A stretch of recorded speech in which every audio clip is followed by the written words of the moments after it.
Pinag-iingat ngayon ng mga pulis sa mga may-ari ng detiklop na mga bisikleta kontra po sa masasamang loob. Dahil madaling bitbitin ang mga folding bike, madali rin daw itong nakawin.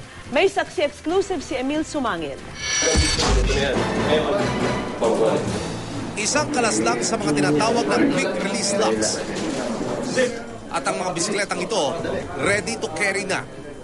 Uso na nga raw ang mga folding bike pero habang nagiging mas popular, siya rin namang pag-init ito sa mata ng mga masasamang loob ayon sa pulisya.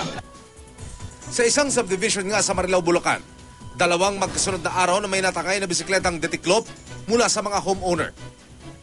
Huling-huli sa CCTV kung paano malayang nailabas ang dalawang folding bike sa main gate ng subdivision nang hindi nasisita ng nagro-roving na gwardya. Sa napuntahan kong dealer, 20,000 piso ang pinakamurang folding bike. Kaya pihadong mabibili raw agad ang mga nakaw na bisikleta kung maibebenta ng mas marami ngayon nagbabike kasi health conscious na kasi ang mga tao ngayon eh. Basically, pantulong sa mga heart problems. May para naman daw para matukoy kung nakaw ang bisikleta.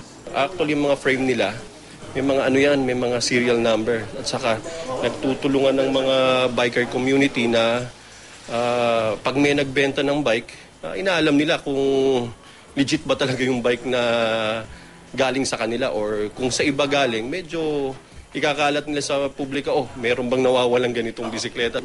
Emil Sumangil ang inyo. Saksi.